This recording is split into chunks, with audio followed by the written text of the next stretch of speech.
Hey boys and girls, so we find ourselves under a commercial dishwasher, but I'm dealing with a frozen bolt, okay? That could be anywhere from a car to a commercial dishwasher to whatever, a frozen bolt. It doesn't matter what it's in, it's the fact that it's a frozen bolt. And I can give you a couple of tips to get these darn things, I'm trying not to curse in my videos, to get these darn bolts out when they're frozen. So it's a flange, it's a drain flange, okay? So like drain elbow goes to this and it goes out. So it's subject to like moisture and stuff for, I don't know, maybe 20 years it's been here. So, okay, so there's the flange. Now there's two bolts on this flange. There's one right here and there's one on the other side. It kind of reminds me of a radiator hose flange on like a Chevy 350 or something like that. So we got to concentrate on one bolt at a time. And the thing is, this bolt is, because it's been subject to this moisture and under a dishwasher, it's like corroded away. So like maybe a half inch socket or wrench, but because it's so rusted that it's actually got a lot of free play now on a half inch, so it's very easy to strip it. If I just came on here and just tried to turn this wrench, I would strip it and round it off and really mess things up. So I don't want to do that. A lot of this stuff has to do with feel. You got to like get a good feel for stuff. So a couple of things that I'm doing.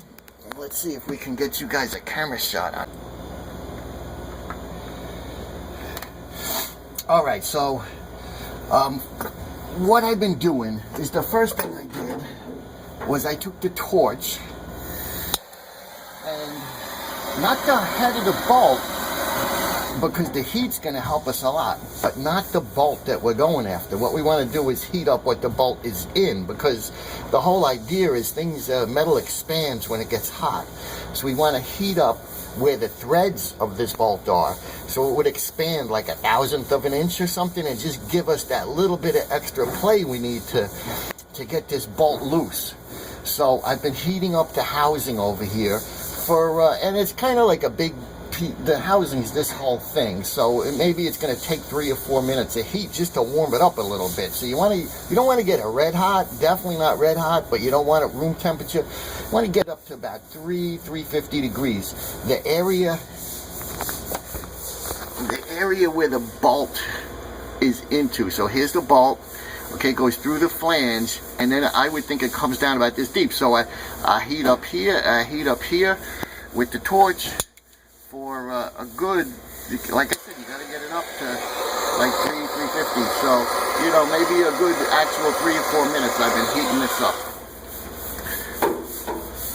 The next thing, once I get it nice and hot,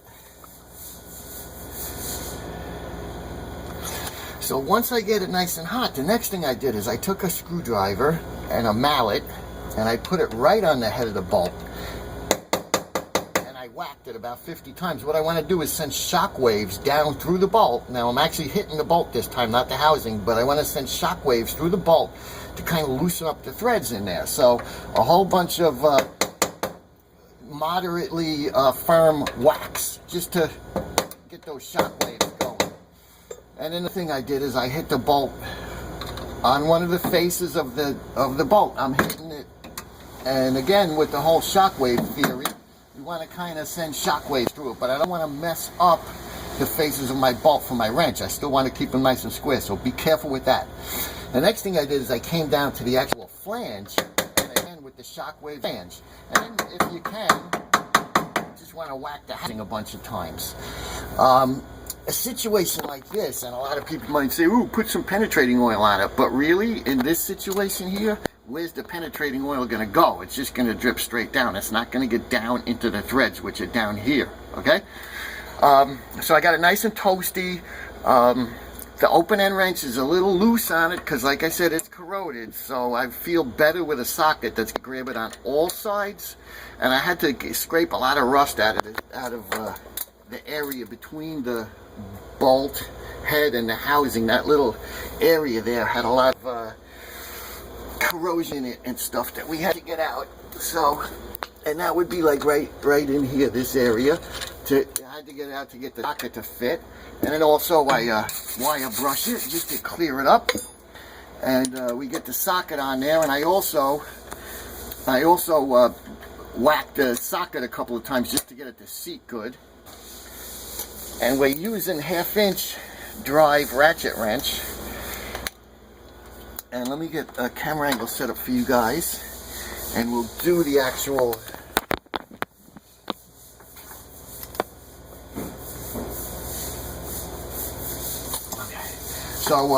so like I said, I took my socket in just to make sure it's seated, okay?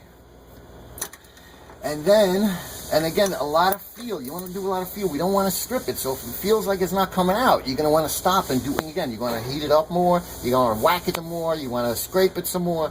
Wire brush it some more. So a lot of this is feel. Because number one, we don't want to break the head off this bolt. Number two, we don't want to strip the head of the bolt so that sockets and wrenches don't fit anymore. So we're at that stage. So now it's nice and toasty hot. About 350 degrees. We've whacked it a bunch of times. We wire brushed it clean. Now I'm going to go with a moderate force and see if we can get this guy moving. Oh, it's actually moving. Okay. All right. So the heat really did it for this thing. The heat always helps. So I've got it a 1/4 turn. Now I don't want to just keep going. What I want to do is come back and just tighten it up a little bit because there may be rust in the threads, and what I want to do is kind of knock it out. So I'm not just going to bring it straight out at this point. I'm going to bring it out a little bit and then in a little bit and then continue until I get it out. Now you may say, great, problem solved, but don't forget, I still got another bolt over here that we got to address. So that's a couple of tips for you guys just to help you out with this frozen bolt syndrome. Now here's our bolts that we took out, and I just wanted to show you how rusty and corroded they have been over the years in here, if we let that autofocus catch up. And the heads of them. So and this is the flange that we removed, and the whole deal with this is there's a giant big gaping hole. You can see where the light's coming, like right by my thumb, that light, that's a big gaping hole in the flange where the water is just pouring out. So the flange sat like this, so that was the bottom of the flange. This situation that many of you people are going to find yourself in, and like I said, whether it's a boat, a car, a dishwasher, a plumbing pipe under a sink, drain pipe, whatever, bolt, these tips are going to work and really help you out. So thanks for watching. Rate the video because it's over, and please subscribe to my channel while you're here. I'm Dino Pinch. This is the Handyman Zone, and we'll see you later.